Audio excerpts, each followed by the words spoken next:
मनीषा के साथ बुरा हुआ तो हमें क्या, हमारा क्या रिश्ता, हमारी थोड़ी ना बहन थी वो।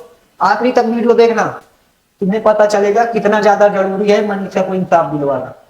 और ये जो मुद्दा है ये तुम्हारी और मेरी बहन का सेफ्टी का मुद्दा है। और जिन लोगों को नहीं पता ये मनीषा है, और इसको इंसाफ दिलवाने के लिए हमारे देश में धर्म हो रहे हैं, प्रोटेक्शन हो रहे हैं, कैंडलें जलाई जा रहे हैं, स्टिल ये कोई बड़ी न्यूज नहीं बनी।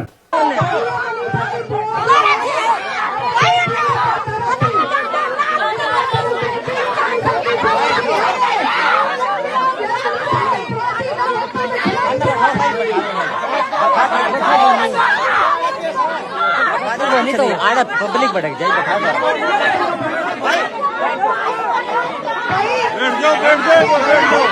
मेरी ये वीडियो कभी भी हट सकती है क्योंकि इस न्यूज को दबाया जा रहा है और इसको कोई बड़ा मुद्दा नहीं बनने दे रहा, क्योंकि जो इसके पीछे है वो बहुत बड़े आदमी और बहुत बड़े लोग हैं और वो लोग फंस जाएंगे।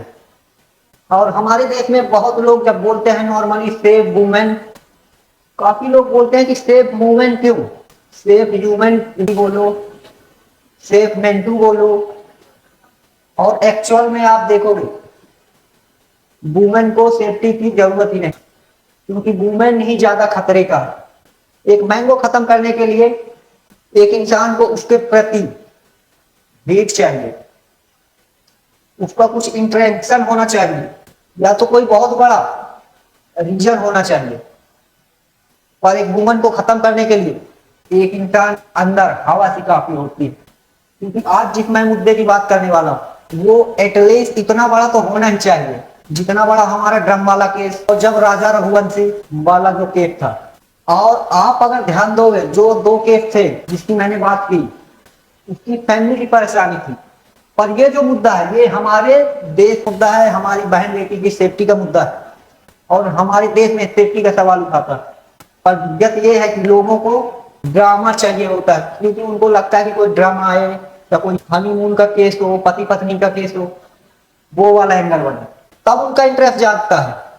और आज सरकार की भी बात करेंगे कि जो उन्होंने अभियान चलाया है बेटी बचाओ बेटी पढ़ाओ, यह जो है यह सिर्फ बोलने भर का है या फिर कुछ काम भी आएगा, ये बेटी बचाने का काम भी आएगा। क्योंकि प्रशासन की वजह से तो बयान आ गया है कि लड़की ने खुद को खत्म किया। सुसाइड नोट मौके पे ही मिला था, जो 13 तारीख को डेड बॉडी मिला था उसी दिन मिला था। जो सीन ऑफ क्राइम टीम गई थी उस दिन ही उनके पास था। और देखिए आप भी समझते हैं इन्वेस्टिगेशन में हर एक तथ्य जो है इनिशियल स्टेज में ही बाहर नहीं दिया जाता।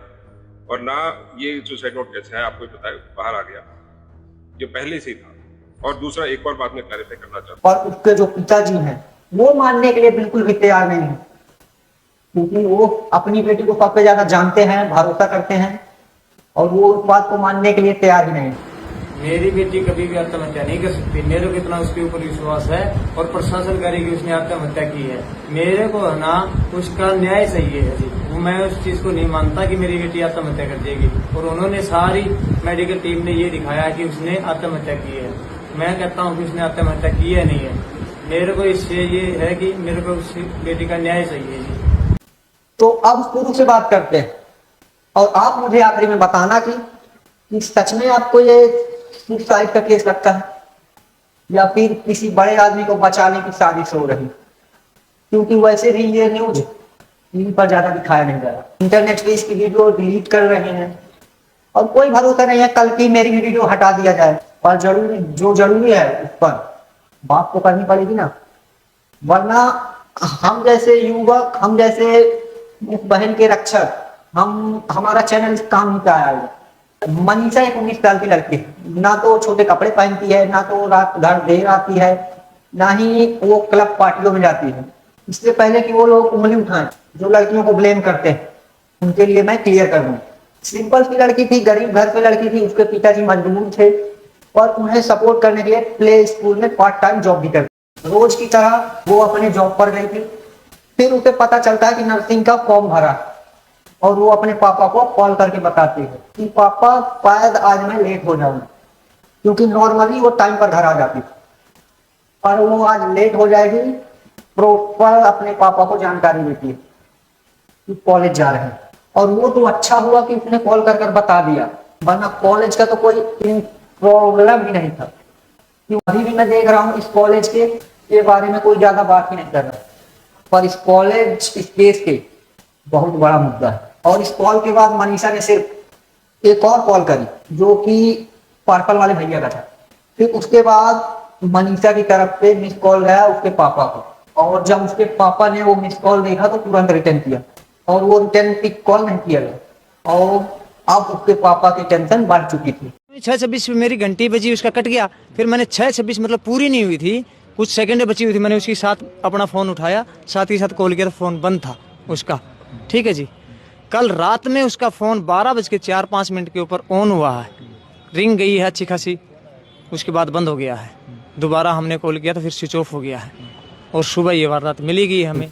अब आप बोलोगे कि जब उसके पापा को टेंशन हुई तो पुलिस को कॉल करना चाहिए और फिर खुद जाके देखना चाहिए, लेकिन उसके पापा ने दोनों किया, दोनों काम किया। वो खुद भी गए, पुलिस को भी कॉल किया, इंफॉर्मेशन दी, और पुलिस आई भी। और जैसा कि जानकारी मिल रही है, और जैसे ही पुलिस उस कॉलेज में पहुंचती है और जहां पर मनीषा जा रही, और पुलिस वहां 3-4 लोगों को देखती है जो नशे में एकदम धुत थे, नशे में पूरा चूर थे, धुत थे एकदम, जो उसी स्कूल के कर्मचारी थे। अब ये सारा सिनेरियो देखकर तो आपके दिमाग में आ गया होगा, आप तो समझ गए होंगे कि कॉलेज की तरफ से कुछ गड़बड़ होगी। तो फिर तो पुलिस वालों ने कुछ एक्शन लिया होगा, पर नहीं, पुलिस ने नॉर्मली उनसे पूछा क्या तुमने मनीषा को देखा है, पर उन्होंने बोला नहीं, और पुलिस आगे बढ़ गई।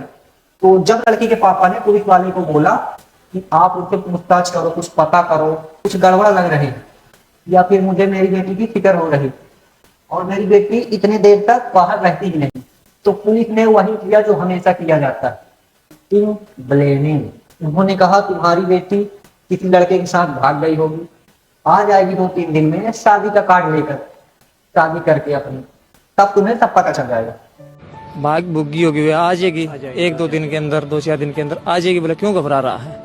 मनीषा के पापा की हालत सोचिए आप, वो परेशान हो गए अपनी बेटी की टेंशन में, अपनी बेटी की जिंदगी पे। उसके पास हेल्प लेने गए, उन्हीं ने अपनी बेटी के ऊपर ब्लेम लगाया और उन्हीं को डरा रहा, उन्हीं के दिमाग में गलत गलत सिनेरियो डाल रहा। क्या हम इसके लिए टैक्स भरते हैं? क्या हम इसके लिए टैक्स भरते हैं कि जब हमें परेशानी हो तो हमें और ज्यादा डराया जाए? और ये बात 11 तारीख की थी, और 13 तारीख को उनके पापा को एक खबर मिली, वो बहुत ही ज्यादा डरावनी थी, और जिसको नहीं सुनना था वही सुनने को आया उनके पापा। और उसके साथ अपनी बेटी को बॉडी का जो हालत था वो देखकर वो कोई भी अगर देख लेगा तो उसकी रूह कांप जाएगी। जी हाँ, चाहे आपका रिश्ता मनीषा से हो या ना हो, फेस पर स्किन नहीं है, जैसे तेजाब डालकर जिस नली से हम सांस लेते हैं वो सांस नली गायब है, जिससे हमारा खाना पेट में जाता है वो खाने की नली गायब है, किडनी नहीं है बॉडी में, और सबसे डरावना शरीर से बच्चेदानी गायब है। आप सोच कर देखिए, जब उसके पापा ने ये सब देखा और उसके फैमिली वालों ने ये सब देखा होगा तो क्या फील किया होगा। 1-2 किलोमीटर के अंदर अंदर ऐसा क्या हो गया कि आसमान से अपराधी उतर गए। उस बेटी के साथ हुआ क्या है, उसकी बच्चेदानी गायब है, उसकी किडनी गायब है, उसके मुंह पे तेजाब डाला जाता है। मैं खुद एडवोकेट हूँ, क्राइम का क्रिमिनल लॉयर हूँ साहब, तो मुझे पता है जितना हार्ड उस बेटी का अगर आप पोस्टमार्टम की रिपोर्ट पढ़ेंगे ना तो आप पढ़ नहीं पाएंगे, इतनी दरिंदगी की गई है। अब पहली चीज जो दिमाग में आती है, अगर पुलिस वाले ने इस केस का पहले ही खुलासा किया होता, पहले ही कॉन्ट्रैक्ट किया होता, या फिर ढूंढने की कोशिश की होती, सीसीटीवी फुटेज निकलवाता और उन लोग के पास प्रेशर डाला होता, जो कर्मचारी थे कि रात में अपना काम सही से नहीं करते हो, क्या मतलब है कि एक लड़की को सेफ्टी का सवाल या फिर लड़की का मोबाइल ट्रेस किया होता, तो शायद ये दिन ना देखना पड़ता एक पिता को और उसके फैमिली वालों को। और वो तो छोड़िए, ये मुद्दा इतना बड़ा होने के बाद भी बावजूद भी उतना बड़ा नहीं, ना इसकी टीवी चैनल पर बात हो रही, ना ही इसकी टीवी चैनलों पर बात हो रही, ना ही इंटरनेट पर इसकी वीडियो आ रही। सोचने वाली बात तो ये है, क्योंकि मैं न्यूज चैनल नहीं हूं, बट स्टिल जब ऐसी चीजें होती हैं तो वो बड़ा मुद्दा बन जाता है, क्योंकि ऐसे में एक क्रिएटर को आगे आना पड़ता है। मैंने देखा कोई भी इस मुद्दे पर उंगली नहीं उठाया, सवाल नहीं किया है, ना ही किसी ने, इतने बड़े बड़े क्रिएटर है, ना ही इन सभी ने वीडियो बनाया होगा। इसलिए मैं आगे आया, क्योंकि जितनी ज्यादा इंटरनेट पर बात होगी उतना ज्यादा प्रेशर बनेगा और उतना ही ज्यादा इस केस को सीरियसली लिया जाएगा। क्योंकि आप अगर मनीषा के फैमिली को देखेंगे तो वो कुछ कोई रिच बैकग्राउंड पे नहीं, ना ही उनके इतने ज्यादा सारे कनेक्शन होंगे कि वो अपनी बेटी को इंसाफ दिलवा सके। आपको और हम ही को आगे आना पड़ेगा। आज 20 तारीख हो चुकी है और इसको 10 दिन बीत चुके हैं। 7 दिन पुलिस में थे, अलग अलग ट्रांसफर किया गया या सस्पेंड किया गया, लेकिन जो बात मैं बताने वाला हूँ ये मुद्दा इस केस के नजरिया ही बदल देगा है कि डेड बॉडी में बॉडी पार्ट्स कुछ गायब है, वो गलत है। जो आपके पास जो रिपोर्ट आई है वो सेकंड पोस्टमार्टम रिपोर्ट की आई है। फर्स्ट पोस्टमार्टम होने के बाद बॉडी पार्ट्स जो इंक्लूड है stomach, intestine, large intestine, small intestine, kidney, ये सारे पार्ट्स वो निकाल के विसरा बोलते हैं उसको एफएसएल भेजा गया। इसीलिए सेकंड पोस्टमार्टम के टाइम पे ये बॉडी पार्ट्स बॉडी में मौजूद नहीं थे। सर ओवरऑल इस लड़की की मृत्यु का क्या कारण है? देखिए, जो डॉक्टर के ओपिनियन पे ही जाएंगे। मतलब कि जितनी भी बातें चल रही थी कि पहले गलत किया गया, फिर उसको खत्म किया गया, वो सारी बातें गलत है, एक डॉक्टर का कहना है। क्योंकि इस रिपोर्ट ने सारी ही बातें झुठला दी, क्योंकि उनका कहना है कि लड़की ने कीटनाशक खाकर आत्महत्या कर ली, यानी खुद को खत्म कर लिया कीटनाशक खाकर। अब आप यहाँ पर उस वीडियो को याद कीजिए जो मैंने पहली क्लिप में आपको दिखाया था। जी हाँ, मनीषा के पापा, जहां पर एक पिता पूरे भरोसे के साथ बोल रहा मेरी बेटी ऐसा नहीं कर सकती। अब ये वीडियो देखो जो हाल ही रिसेंट में आई। हमने वो फैसला ले लिया था उसके लिए, और जी अब हम ये चाहते हैं कि हमें है ना उसके है ना अच्छी तरह से निष्पक्ष जांच करवा करके और उसका वो देना चाहिए जी, न्याय करवाए जी लड़की के बारे में, ठीक है। और इससे हमें ज्यादा और कुछ नहीं चाहिए। कुछ भी ऐसा होता है आपको समझा करके या फिर जबरदस्ती अंतिम संस्कार अगर किया? मेरे को समझाने से कुछ नहीं होता। अब मैं कुछ नहीं बोल रहा, अब आप सोचिए, एक पिता जो अपनी बेटी का इंसाफ मिलने तक उसका अंतिम संस्कार तक नहीं करना चाहता, कि जब तक मुजरिम नहीं पकड़ा जाएगा केस खत्म नहीं हुआ, मैं अपनी बेटी का अंतिम संस्कार नहीं करूंगा, उसकी बॉडी जो होते वो रखा रहूंगा। अब ये सोचने की बात है कि वो एकदम से रेडी क्यों हो गया, क्योंकि वो गरीब आदमी है, एक मजदूर है। प्रशासन और जो लोग इन केस में इन्वॉल्व हैं उनके आगे नहीं जा सकता, वरना जो बाकी फैमिली है उनका भी जीना मुश्किल हो जाएगा। और मैं जो ये वीडियो बना रहा हूं मुझे भी परेशानी हो सकती है, बट स्टिल जो जरूरी है वो जरूरी है, क्योंकि एक इंसान को इतना मजबूर देखकर मैं नहीं रुक सकता भाई, मैं नहीं रुक सकता और मैं अपनी आंखें नहीं फेर सकता। और अगर बात करें रिपोर्ट की, अगर उस लड़की को कीटनाशक खाना ही था तो अपने घर पर, अपने गांव पर खा सकती थी, दूसरे गांव पर क्यों? और उसको वही गांव मिला और कीटनाशक खाने के बाद उसके जो बॉडी का पार्ट है, उसके बॉडी का पार्ट गया, तो उसका क्या?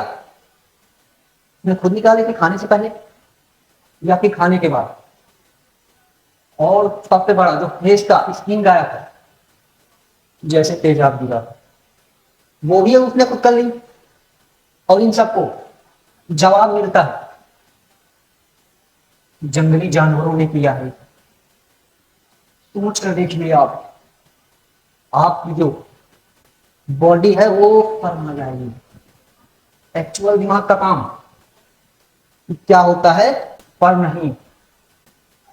कॉलेज वालों से सीसीटीवी कैमरे की फुटेज निकलवाई जाती, बट नहीं, कॉलेज में